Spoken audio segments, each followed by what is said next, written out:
is Sy Grunfeld. This is June 20th, 2003. All right, Sy, tell me where you were born. I was born in the city of Tarnow in Poland.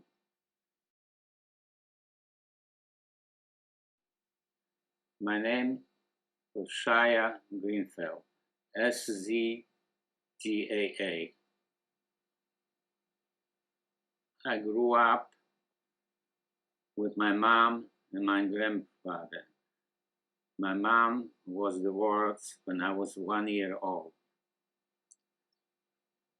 We were living in one room, which consists the kitchen, the dining room, and the bedroom. We didn't have any electricity. We didn't have any running water in the house. We didn't have any toilet. We have to go to the toilet, we have to go outside. For the water, we have to go outside to bring water home. That in the room where we were living was a stove. The stove was for baking, for cooking, and for heating. How did you vent that stuff? Did it vent to the outside? Did it go to the roof or Yeah. to the roof? Yeah. It was almost like a... It had a chimney. Yeah. How large was Tarnow? We were about 70,000 people. Was it mainly Jewish? It was half and half. What was the main jobs in Tarnow? Tailoring. For the Jewish people, that's what tailoring. That's the main job. What was your grandfather's name? Israel Scharfeld. This was his name. I took my name for my mom. My mom was Grunfeld. My father's name was Rothstein. Rothstein. Right. I had a brother and a sister before I was born. My brother, he died when he was 3 years old. My sister died when she was 1 year old. Then I came along, and when I was 1 year old, my mom divorced my father. Now, explain to me the last name. Why was it different? Because she didn't want to continue my father's name. But your grandfather's name was Scharfeld. Right. And my grandma's was Grunfeld. So in Poland, they took the name of the grandmother. In that case, yes, not every people. So that's. Tell me about the religion in your house. My grandpa was an Orthodox Jew. My mom was kosher. It was a kosher house. Did y'all go to synagogue on Shabbos? Yes. I was going to the synagogue with my grandpa. My grandpa died when I was 13 years old.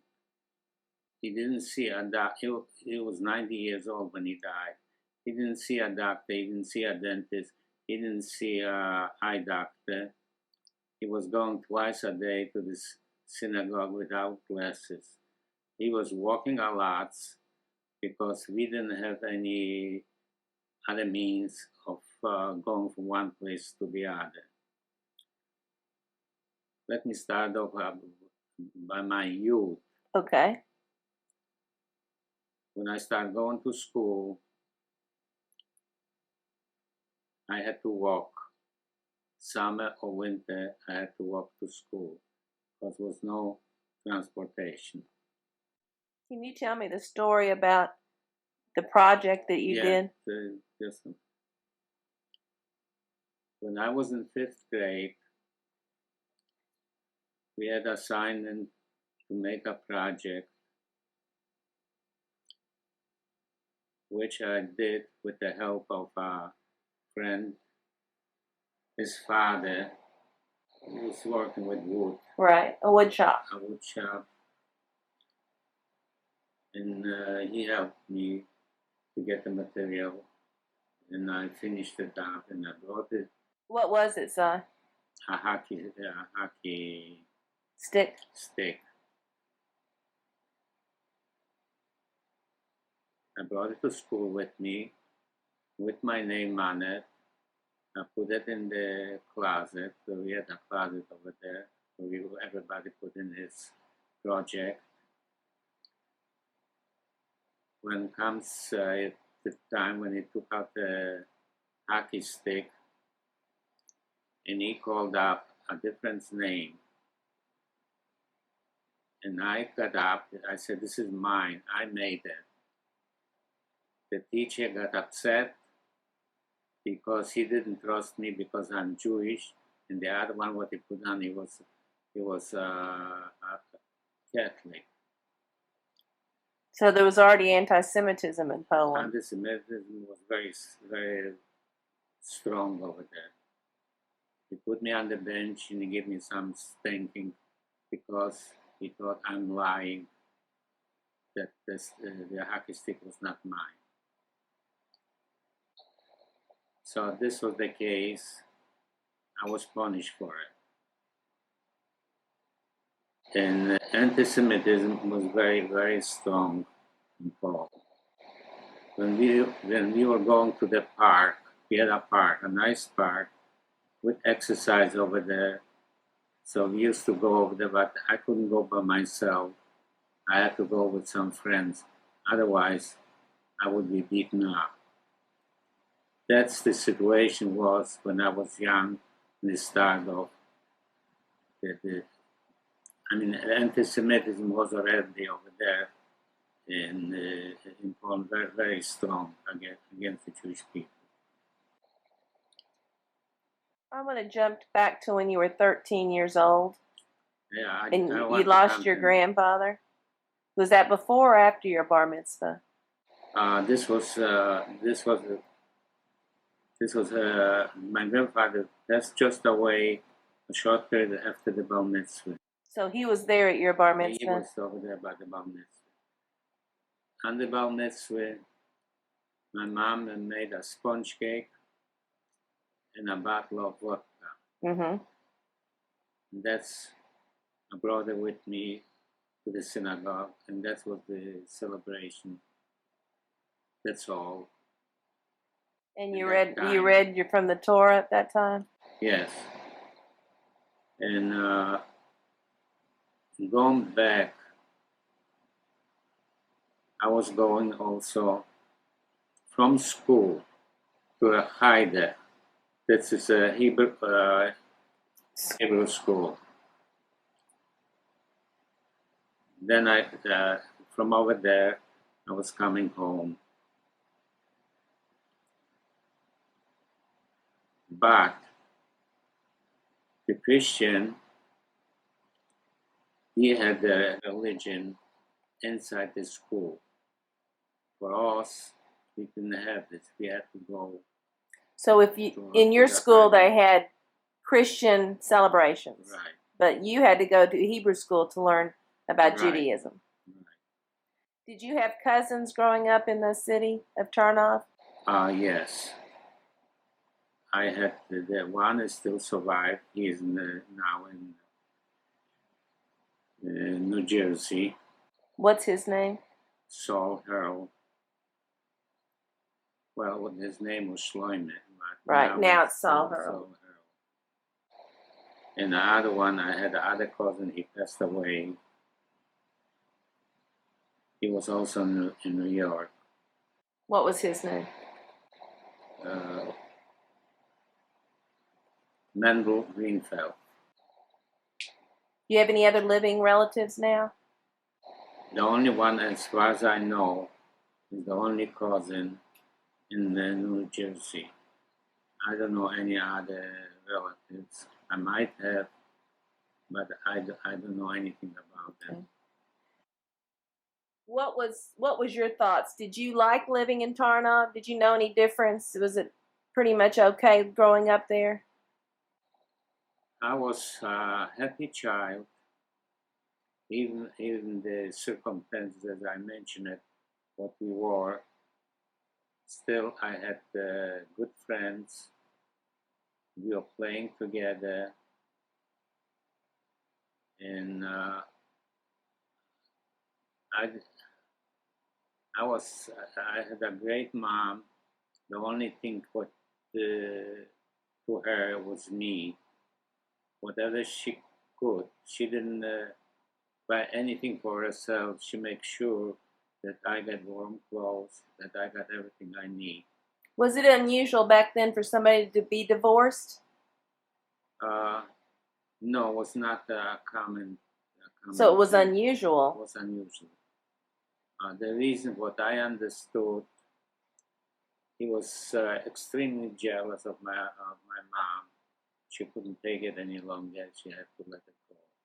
Was she living with him, or were they always living with your grandfather?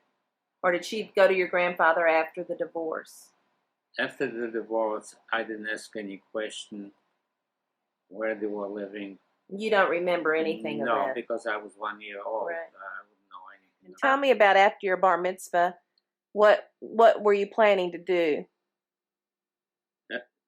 I was working already before the bar mitzvah. Oh, you were? Yes. What age were you? I was past 12. 12. Because the condition, the way they were, that mom had a hard time to support us. My mom used to buy chicken from the farmers, and she was selling it. That's the way. That's the means she had to support us till I managed to make some money. Mm-hmm. So the only thing is, I thought I have to learn a trade and see if I can help my mom. So I started off. I was not quite 13 years old. I started off working. First time I was working for a while in a store, helping out over there with the packages or delivering or picking up. Mm-hmm. I was working over there. And then when I was 13 years old, I got a job in a tailor shop as an apprentice. Over there in that time, apprentice didn't get paid. He gave me just some, they were very nice to me, and they gave me some small change. Mm-hmm. Just after 3 years being apprentice, I will start getting some money, not too much. By the time when after 5 years, I was getting some money. Mm-hmm. Plus, this was my mom's proudest day. When I came home, I made a winter coat for her. I know she never had, I didn't see any new clothes on her all those years. Mm-hmm. She was so proud of me. She took the coat and she went around the whole neighborhood to show off Mm-hmm. what I did. And what did your grandfather do before he retired, before he couldn't work anymore? He was delivering things to the stores from the trucks when they arrived. Delivery man. Delivering, right. Do you remember your grandmother? No, I never remember because she died much. She was 75 years old. And how many children did your grandparents have? 3 sons and 3 daughters. And did you know any of your father's family at all? Yes, I did. Were you friendly with them? Yes. Do you remember their names? not offhand. Were his parents living at all? Do you know? Did you know your other grandparents? No, no. And his name was Rothstein? Rothstein, right. So he really never came back in your life once he left. I saw him a couple times, and that's all. Once when I was already 12 years or something like this, he saw me, invite me to a baker, pastry baker, and bought me a pastry. During the war, he was a painter, his profession. You mean painting buildings? Yeah, and when they were building homes or painting. Mm-hmm. And also he was, once he took me, he showed me in a new building, he made a mural over there on the wall. He showed me this. So he painted objects as well as... Yeah, but I didn't see much of him, let's put it this Right. way. You don't ever know what happened to him. Well, he wound up like the others. You see, when he went in, when they closed in the ghetto, from 35,000 Jewish people over there in the city, I don't believe was left 2,000 in the ghetto. And those were only the laborers that lived there. Right. So they were the young and the strong. The youngest and the strong. Right. Were they mainly men, or were there some women also? Was women too, men and women. Were you part of any organizations? Yes, I did belong to a youth organization. First thing is, you see, if you were in the tailor industry, we had a labor party. Mm-hmm. I belonged to the party. And we used to get together. We had a building. We used to get together. Over there, we had discussions. And also, I like very much chess to play. Mm-hmm.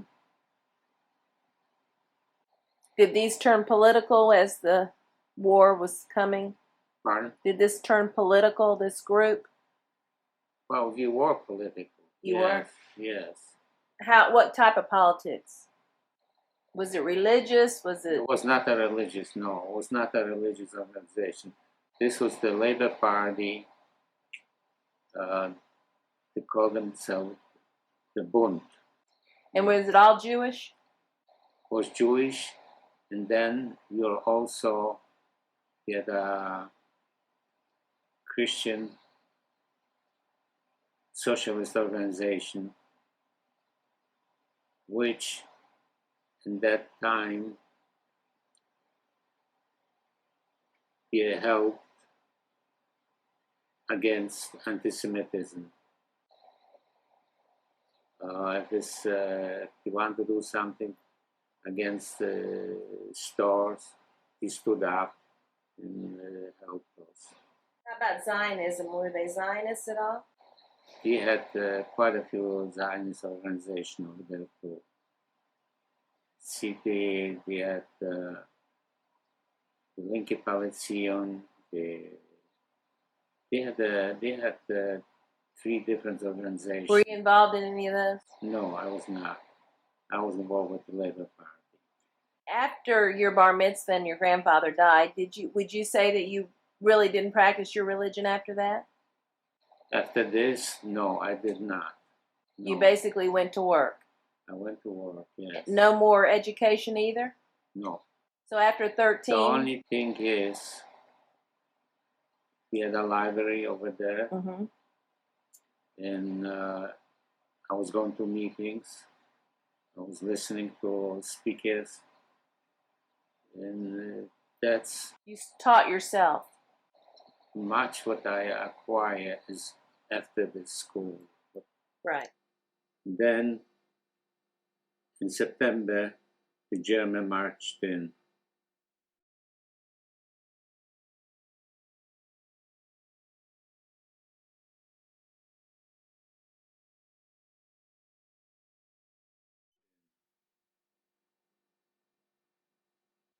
So I stopped the work, and How old were you then? Do you remember? I was 18 years old. And then after a while, I had to go for enforced labor. Mm-hmm. In November, I went to the market. Somebody, he knew me. He pointed out to the German, because I didn't wear the band that all of us had to wear, that we are Jewish. He put me in prison. I was in prison for 3 months. The people I worked for them, they care a lot about me. In that time, didn't have the German guard by the prisons. Mm-hmm. She went and bribed the guard, and they let me free.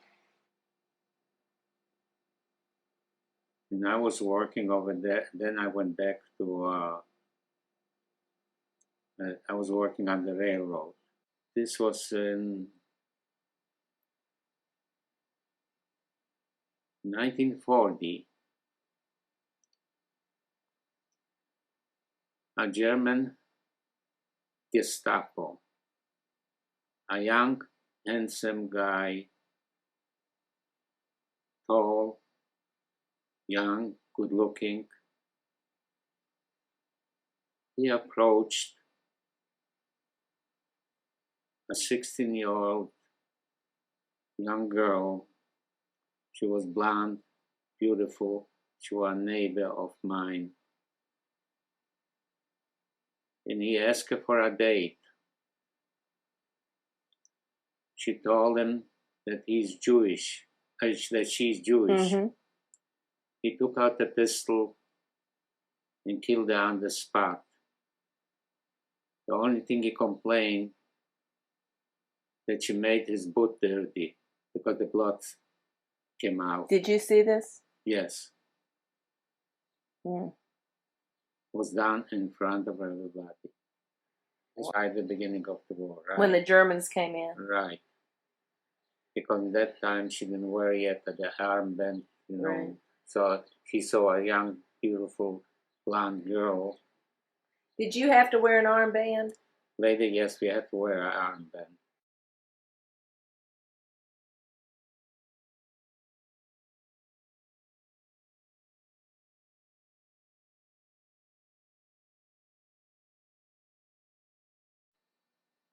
Then, other thing, in the same period, they brought in 3 Orthodox Jews where we were living in the courtyard over there. It was a small courtyard.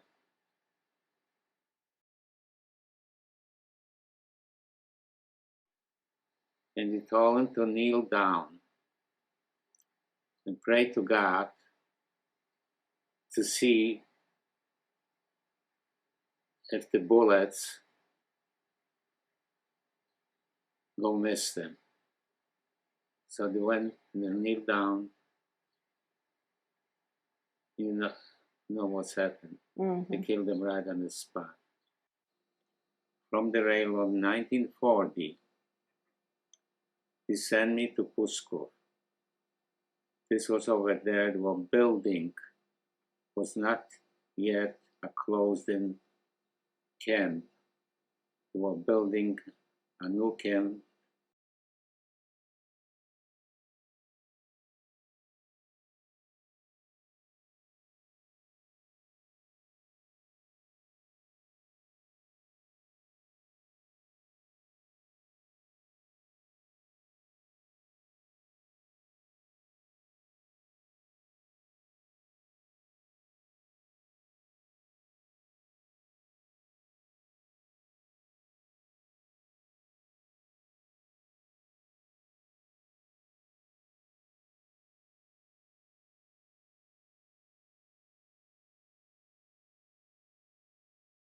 To bringing in Jewish people over there. The Germans. They were building a new camp in Pustkow, and there was no wires around over there. I saw the misery, what we got to go through, and the rain, and whatever they get to go out and work. And that day, I talked to my friend. I say, I think we got a chance now. It's no wires. It's raining so hard. Nobody's going to pay attention that we ran away. So what I did, I took off with him. We were walking a whole night in the rain. If we saw a German vehicle, we were hiding. And we arrived in our city. I was hiding out for a while. Then I find out that they announced when they had all the prisoners over the roll call. They announced that we were caught and we were hanged in Rožnov because they knew we had close connection to our city. It was not that far away. That they might see me or something. So they mentioned that they said that they were hanged in Rožnov. For a while, I was hiding out. I thought they go after me. No, because they were not yet organized. So, were you living back at home during that time? Then I went back home, yes. And then from the Jewish organization, he had to supply people to work. So he sent me, I went back to work on the railroad. Let me go back and ask you one question. Yeah. When you got out of prison after 3 months, did they send you directly to that town to work? No, I was working still for a while on the railroad. They sent you to the railroad first? Right. And then they sent me to the camp. And then you went back, and then the Jews had to supply forced labor? That's right. And they sent you back to the railroad. Right. Were they feeding you and clothing you during this time? No, because I was still home. They didn't clothe me. Nobody gave me any clothes. The only thing we were getting over there, we were getting a soup over there. You weren't getting any money, so how could you eat? This was not their problem. Their problem was, that I performed the work, and that's all. And so you were working on the railroad through the Jewish force that was sending forced labor. This was 1941 in the beginning, when I was working on the railroad. I ate something over there. I got sick. I had very high fever. My mom called the doctor. Was the doctor a Jewish doctor? He was a Jewish doctor. And he determined that I have a typhus fever.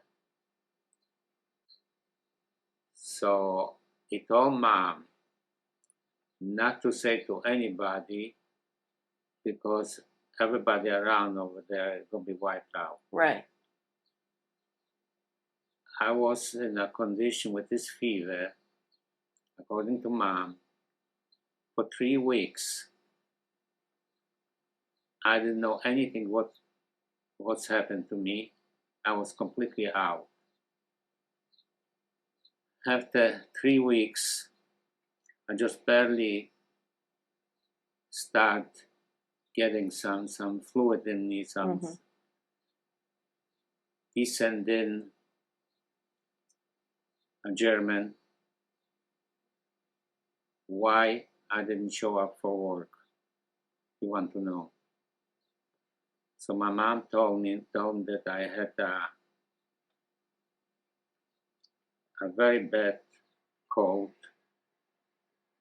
with fever, that I was not capable to go. So I told Mom, if he doesn't show up tomorrow, he's not going to see him anymore. I heard this. The following day, I dressed up. I could hardly stand on my feet at all. And I went to work.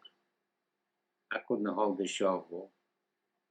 So they beat me up because I couldn't do the job. Mm-hmm. Little by little, day by day, I started gaining some strength back. And I was back on the job. What railroad were you building? We were building tracks, new tracks. They were expanding because they needed more railroad tracks that we had till now. Because the city where I was living was between Krakow and Lwów. Mm-hmm. This was our main thoroughfare. Were you able to use any of the items that you used to build the railroad for barter? You couldn't take anything with you or anything? While I was working on the railroad, the only thing what I could take is coal. I was coal. Coal. To use in your stove? To use in the stove. I mean, he didn't know. I had a sack, and I was hidden. I was hiding it. And when I was going home, so I put it on my shoulder and I brought it home. So we had something, to heat the house. Also, other thing what I did, I mean, this was really sabotage. Mm-hmm. Those rubber, what they connecting one car with the other, mm-hmm. The hoses. Right. I used to cut off the hose and open it up. I had a knife with open it up, and put it on me, and take it home, and went to the shoemaker and put in sole. To use the rubber connectors for the trains. Right. In the train. You see, between the train, you got rubber connected. This air goes through. So you had shoe soles because of the rubber. Right. And he didn't know, because it's not food, mm-hmm. that didn't know that all, didn't know what could have happened. Anyway, this is the supervisor of the railroad for German. They had over there a train, part of a train, mm-hmm. where they were living in it.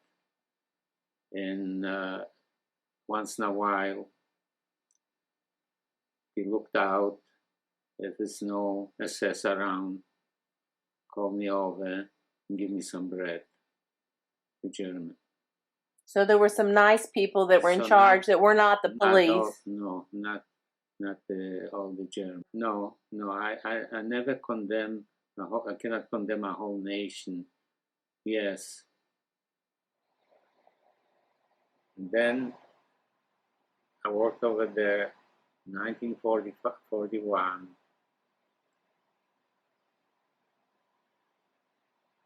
One day, I came home. My mom is gone. So, told us where they took her. So I went with a friend. Nobody was on the street, me and him. Germans were walking back and forth. They thought maybe I'm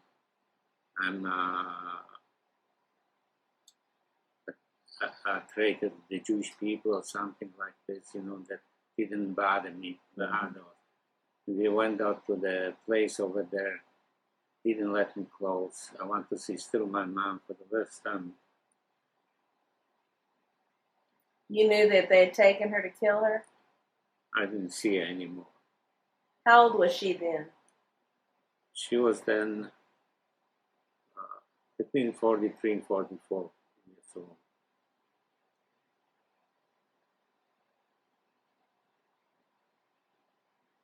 So that was. So I was alone in this house till 1941. We built a ghetto. In the ghetto, he took me to high power mess with from Pustkow to Rožnov. Rožnov was a dam over there. Mm-hmm. Electric. And put in Moszczyce. This was a city where we had factories over there, where non-Jews were over there permitted. So I was working on the high power wire. Well, did you climb up those poles? My job was to transfer the one mess to the other over the line. What I was having hooked up was for a lightning rods. And the mast was from 35 to 40 meter high. And I never was a climber. For me, it was kind of scary because I never went. Did you wear a protective harness? No, nothing. You just climbed on the. I had to climb. You see, this was going like this, mm-hmm. And I had to climb on top, transfer the wire. Then the machine picked up and pulled it to the other one, and I have to go to the other one. That was a very dangerous job. Yes, if I would fall down, I'm done for it. I lost a friend. He had another job. He had to put in those what you put the electric wires around. Mm-hmm. This was his job. He slipped, he fell down, and he was dead right on the spot. Mm-hmm. Because this was winter time, was cold, was ice, and the thing is, if I took off the glove or something, my hand was sticking like glue to the pole. Well, you were mentioning that there was a city where Jews weren't allowed. What was that? This was Moszczyce. And why weren't they allowed? Because they had over there different manufacturing, and this was not. You didn't have any Jews over there at all. I mean, was eliminated. I mean, not eliminated. No Jews were over there because the majority of Jewish people who were in tailoring or in business, mm-hmm. or carpenter or shoemakers. No really trades, mechanics or mm-hmm. So that's why we didn't have any access to any factories at all, period, except tailoring. But you were sent to to the dam to build the electrical parts because you were free labor? Right. And they didn't care if you knew how to do it or not? No, this is something that you didn't have to know, because I didn't go into the dam. Right. My job was to take the wire, hook it up on me, and go up on top and transfer it go down the other side and transfer it to other. Were you small at that time? Were you pretty spry? I was physically strong, yes. So that helped you? Yes, because I did a lot of exercise in the park over there. I was, prior to losing my mom took care of me. Well, in that time, I didn't have mom anymore. You worked on the railroad for how long? Until you went to the power lines? From 1940 till 1941. With the railroads? With the railroad. And then you lost your mother? Yeah, I lost my mother.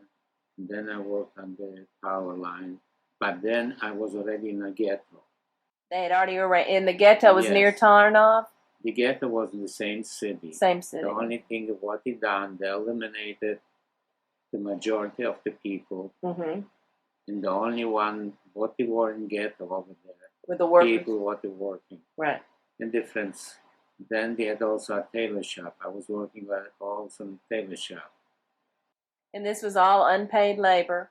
This was all unpaid labor. And they gave you soup and that was it? Pardon? How about food in the ghetto? No. No food? No. Everything is on our own.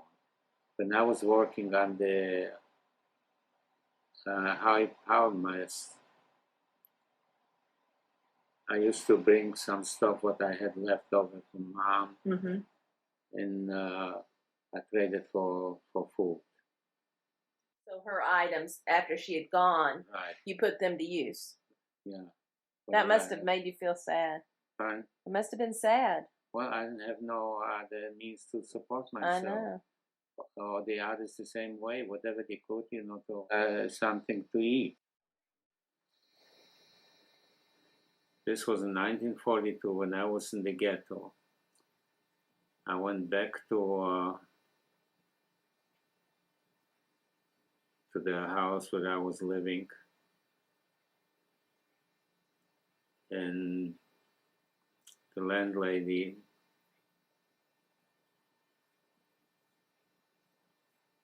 she came out. You're still here? And she was the same age like my mom. You grew up together.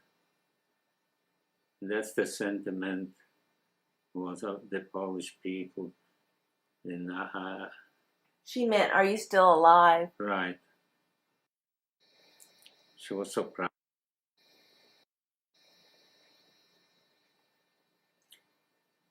Okay, this is one thing. This was 1942. How long did you work on the power lines?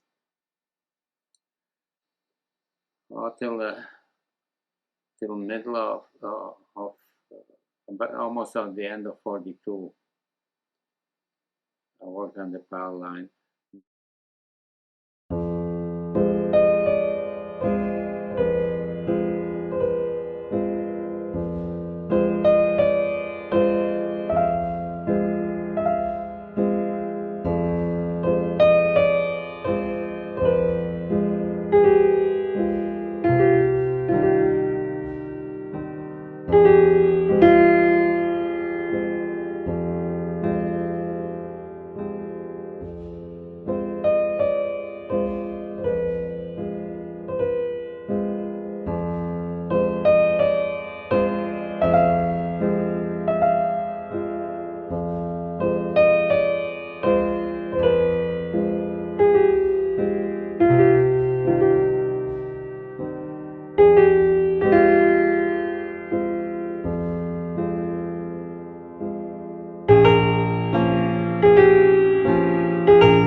You were sent to Krakow?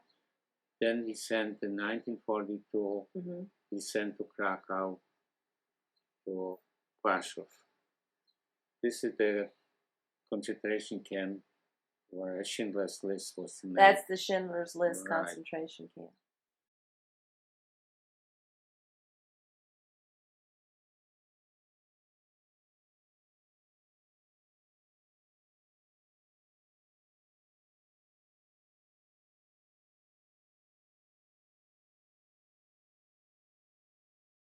So I was over there.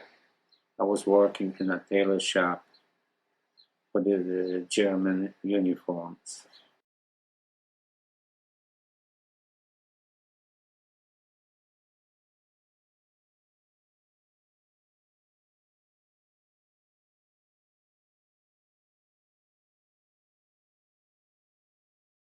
Now, were there all tailor shops there, or there were just a lot of them? No. It was tailor shops, and then people were working on different things, which we were separated. We didn't know what was going on the other side. You never got the arm tattoo? No, I didn't. In the camp I was, like in Plaszow, didn't tattoo you. Okay, I was working over there, and also I found out I can get bread. The guard around the concentration camp in Plaszow, he was Ukrainian guard.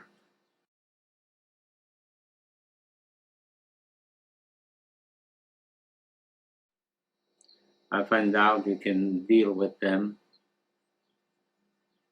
They bring bread. You got the bread, but the money, they told me not to give him the money. They would kill me, or they would betray me if I would give him the money.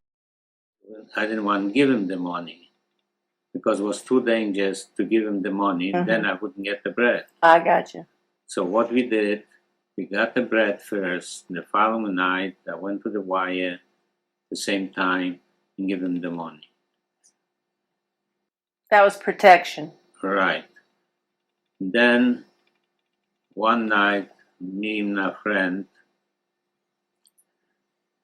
we picked up the bread and assess with a dog. The dog started barking because we were by the wire. So we took off quick, dropped the bread, and we went hiding in a place where they were shooting people over there.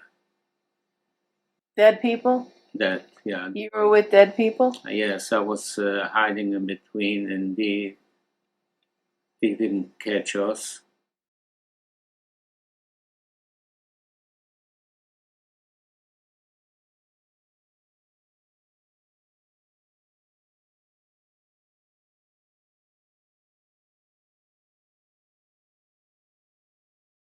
So my friend told me, well, let's go back and get the bread. I said, oh no, because they're going to wait for us over there. So we had to let it go. You lost the bread, but you gained your life. Right. So. How did the Ukrainians get there? Did they ship in these soldiers? The Ukrainians, they were volunteers. They were volunteers. They were against the communist regime, and they volunteered to the German army. The Nazi with the dog. He was the SS commander of the camp in Plaszow. He was a very handsome, good-looking. He was not that old, maybe 35, something like this. And he had a dog. When he mentioned Jew, he could jump on your throat. That's the way he was trained. And he said, Jude. You know, he had the spots on. Right. A big dog. Okay, and the next thing we want to talk about was what happened when somebody escaped. If this was a warning, if anybody escape, one person, we're going to take 100 of them and shoot them. Did you see this happen? I didn't witness this. That was just the threat. Was a threat, but he was very serious about doing it because a lot of people got shot over there in this place. This was a little hill, and it's had like a cave-in over there. They were shooting the bodies. So how long were you in the sewing factory? We were over there till 1943.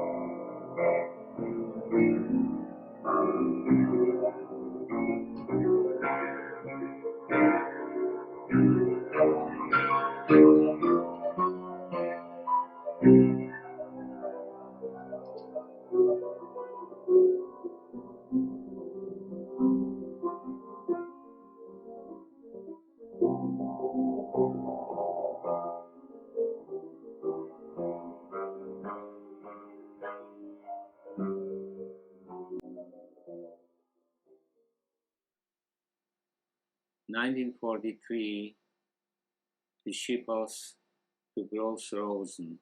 This was a concentration camp.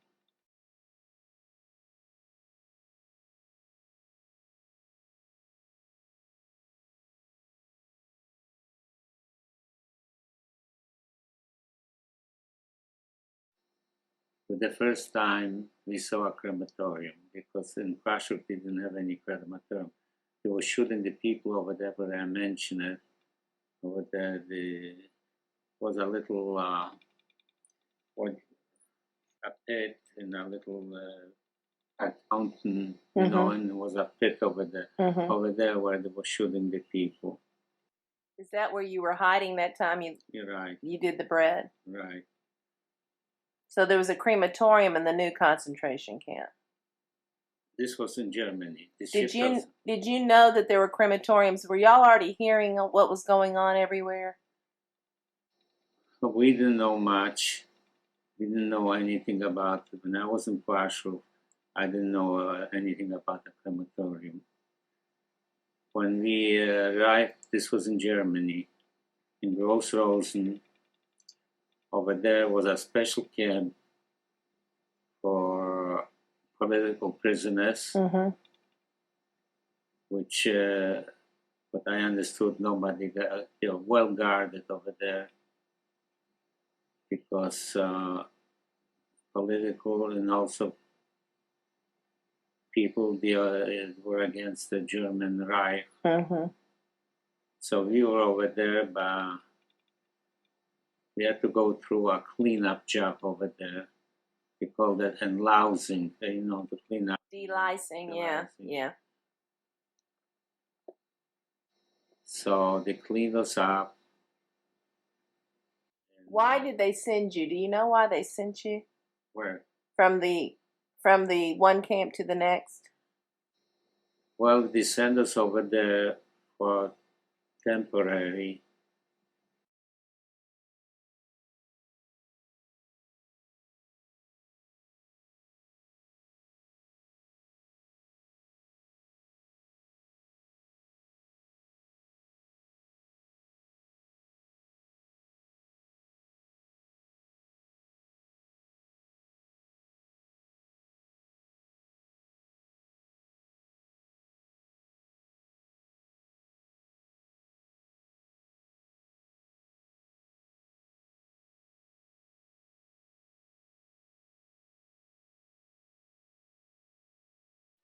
because they sent us from over there. They took us to Falkenberg.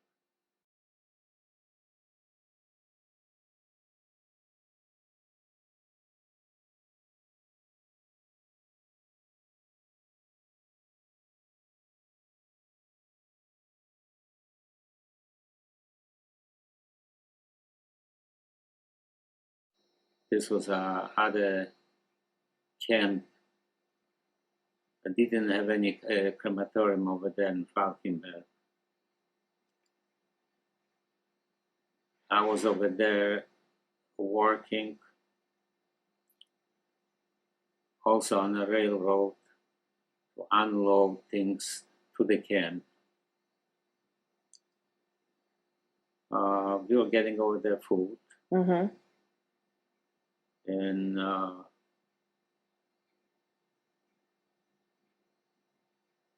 in time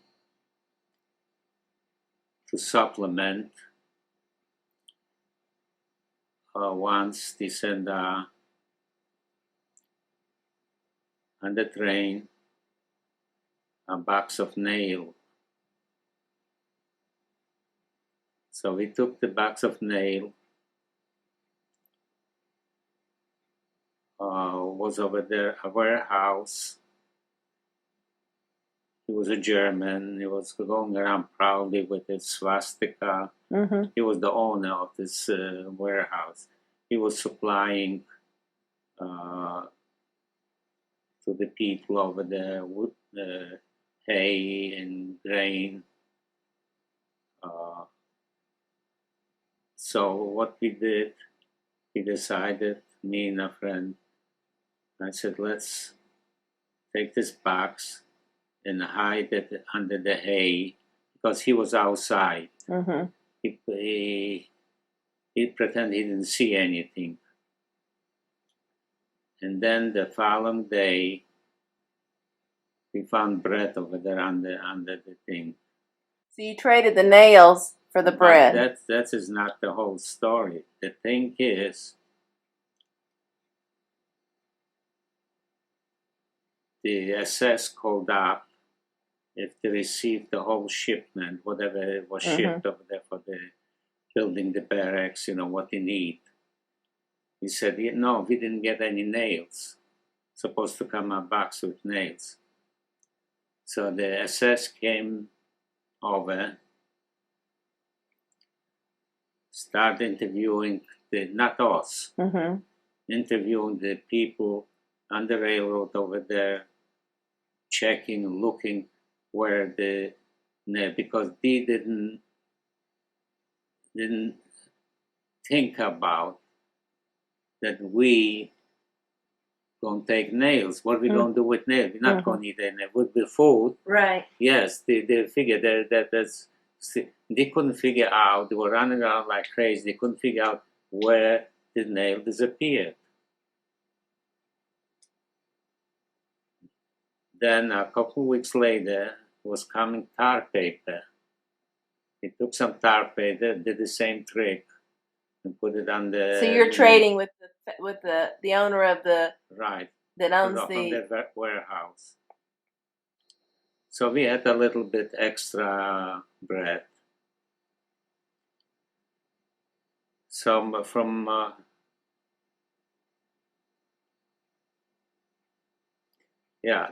then he sent us also. He had over there a little farther away. He had a gravel pit. He needed gravel, for the roads. So I was pushing a lorry over there, and one of the SS came over. He said that I didn't push too hard the lorry. He hit me with the bat under my left arm, but my arm was split because he thought I didn't push hard enough. Then when I came back to the barracks, He had a doctor. He was from my city. He couldn't do much. The only thing he did is some rags put around to that put it very hard so that's can.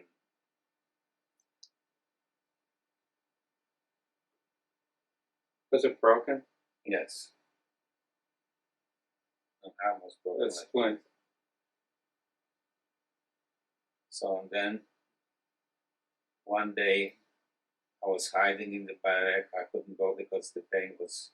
I know I cannot shovel. But the following day I had to go to work with a broken arm. It was very painful, but I know if I wouldn't go, yet there was no choices over there. So I worked and slowly that's healed up.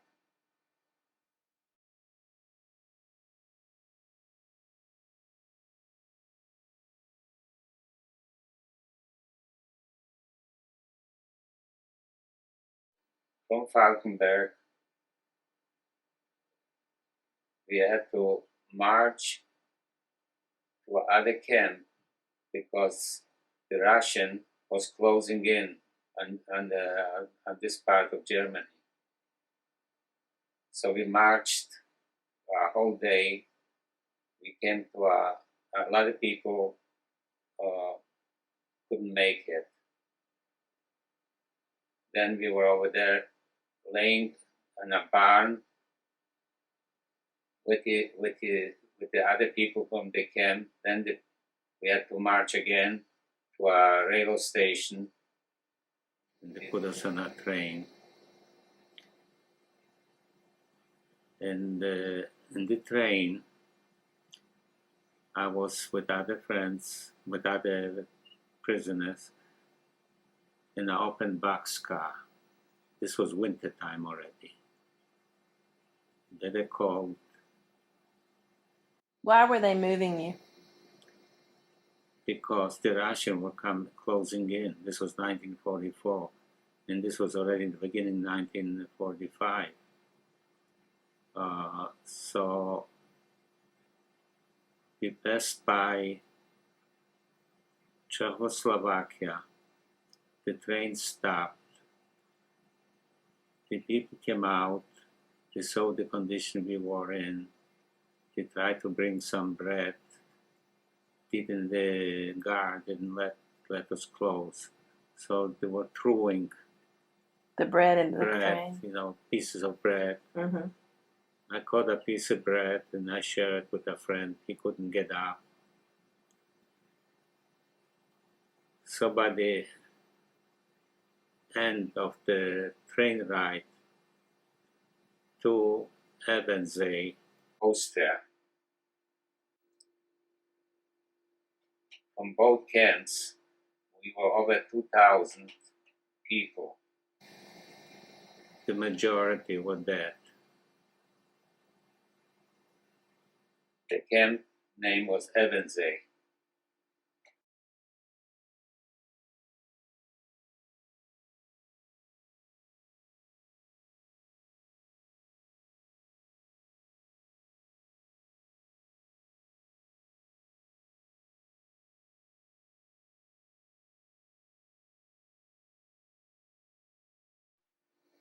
This was the worst camp in all these years I went.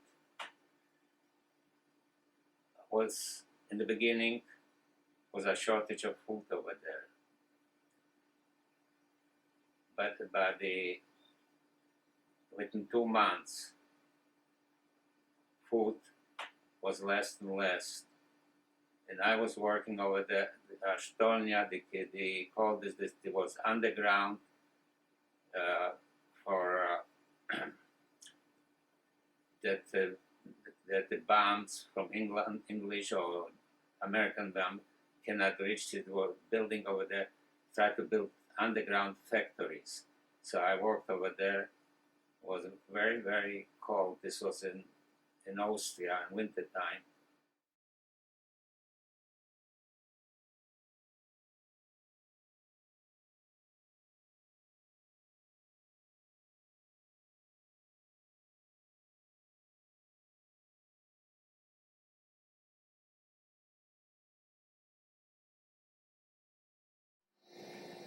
I had this light uniform.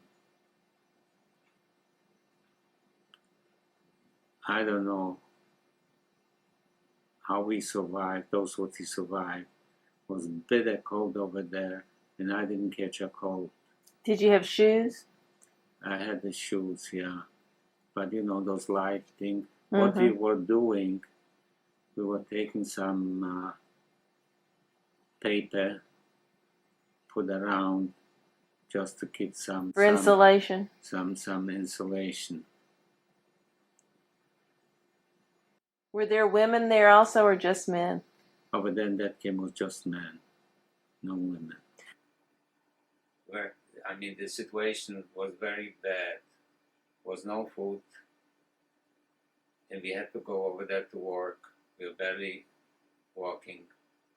In that last period, prior to the American, that we were liberated, hundreds of people were dying a day. He had a warehouse. He had a crematorium over there by the warehouse.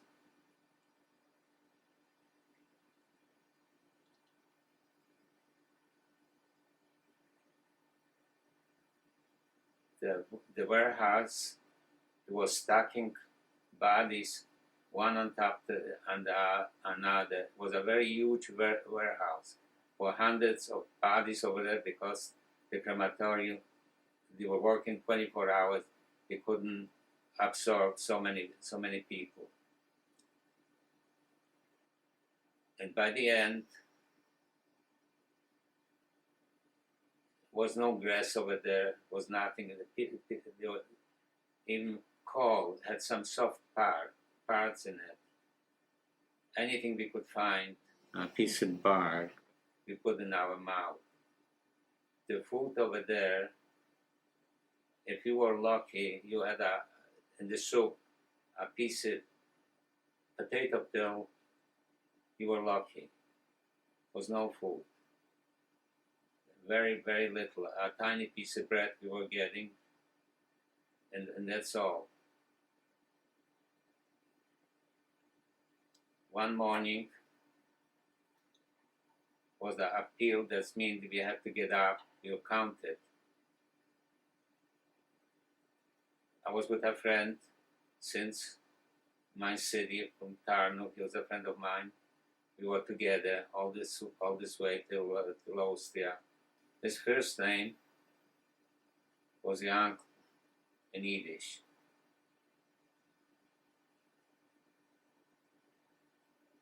So when we had to go down because the cop over there to get out from bed, I tried to push him. I told him, "Uncle, you better get up because you get beaten up." The uncle didn't move. The uncle was dead, quiet, no nothing, just passed away. Then I went to work over there, back to the Stolnia, this the underground. They called two of us, me and the other one, to pick up a dead body to put him out on the side. I tried, I couldn't, I didn't have the strength. So he knocked me down, he kicked me in the right side. Maybe this was the reason my kidney got infected, I don't know. Was that a guard? Yeah, SS.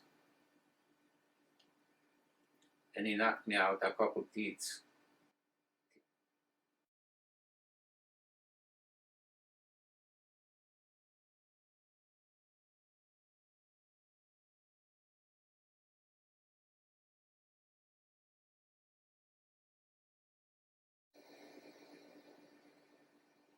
This was the worst experience in all those years.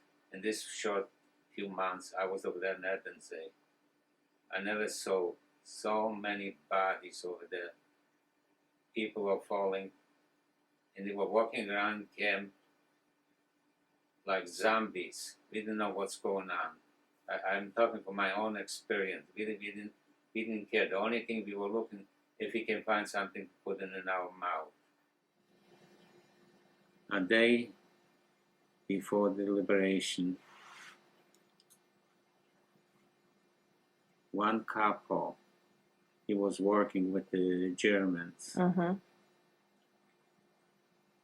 He told us, because they told us to go in over there in one of the bunkers. He told us not to go over there because it was mine. What you want to do to blow up the bunker over there, so there's going to be no traces, that of those what we survived, that we can tell the story what was happening over there. So we didn't go over there. And who did you know in this camp? Did you have a friend in the camp? He was with me, but he passed away. My second cousin, Marcello Berg. He had a picture. They took a picture of him when he was naked. Mm-hmm.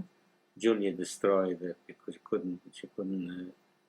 We were just skeleton. Right. In fact, the mind didn't work. The only thing was if you can get somewhere something to put in your mouth. Other else, the mind completely was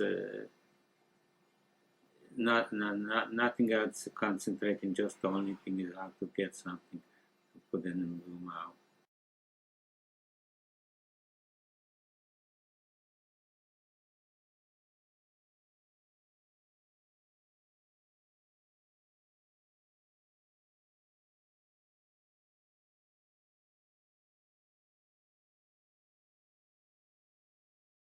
Then the SS knew that the American approaching. They took off and they put some guard, which they were not SS, they just regular Wehrmacht. Finally, in 1945, the American came in and liberated us. What did the armies, when they came in, how did they react? We don't know how they could react. There must be a horror to them to see the bodies over there all over. It was bodies all over. And especially when you went in over there in the warehouse where they were stacked up those bodies over there. And the only thing what you have to do is dig a big hole and to bury the bodies over there. Mm-hmm. If somebody asked me about a concentration camp, I tell him, find out who was the soldier who liberated us in Ebensee. He can tell you more about it, what horrible things he saw over there.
when the American came in, we started getting food, but the food was too rich. Our system couldn't absorb. A lot of people died because we tried to eat, but was no supervision what to eat, how much to eat. I was from the food. I was out about a week. I didn't know anything what was happening. I woke up, I looked around, and he told me, then we are free. The Americans are here. My cousin, he was laying, he couldn't move. So I tried to bring him something to eat. He passed away about 5 years ago. What was his name? Morris Berge.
So little by little, we gained the strength. And they took us to Salzburg. We were over there for 3 weeks.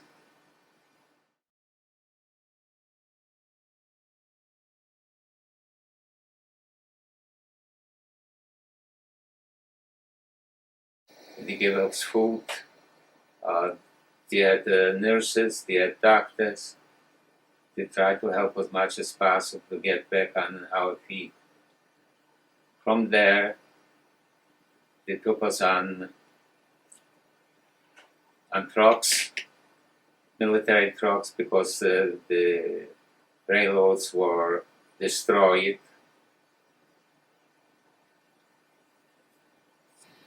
Were you still ill when you arrived in Italy? Yes.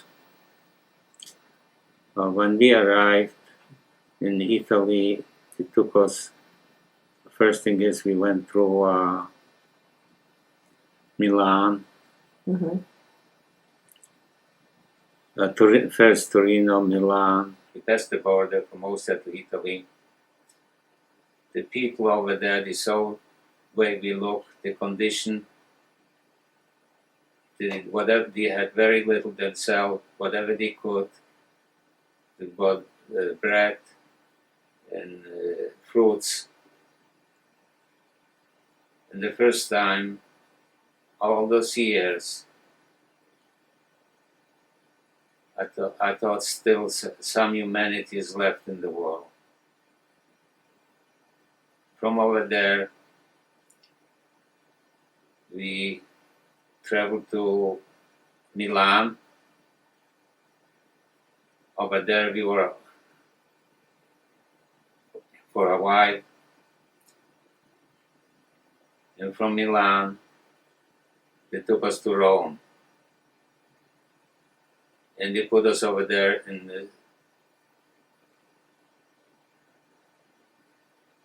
Cinecittà. This is a place where they used to make movies. Over there, they keep us to see if we need some help, medical help. They try to help as much as possible, and also food. From there, we were a little while in Rome over there, because they know we should stay and rest. So we went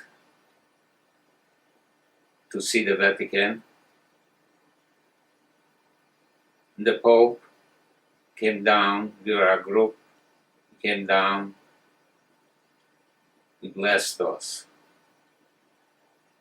But we didn't know anything about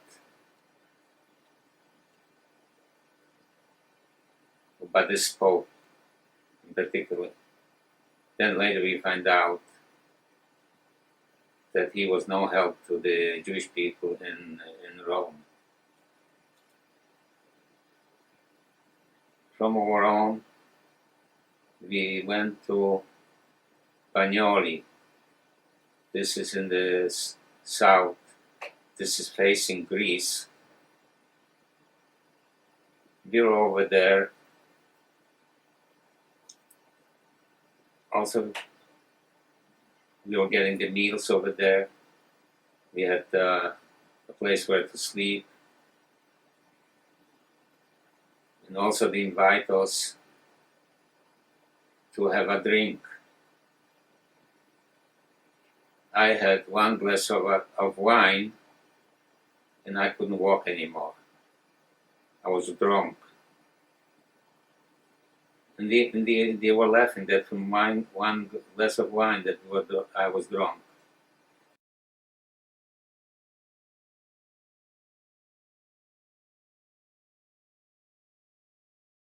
Well, anyway, I was over there for about 3 months. I decided I want to go back to Rome. We signed up over there with the UNRWA. This was an international organization. And they joined. This is a Jewish organization. And they provide us with food and with shelter. I want to go back real quick and review the different concentration camps and where they were. You went from Krakow, which was Poland, in a ghetto, right? Yeah. Krakow was the ghetto. Then you went to Germany, which was... No, Krakow was not a ghetto. Krakow was a concentration camp. A concentration camp. This is the one what he made the movie.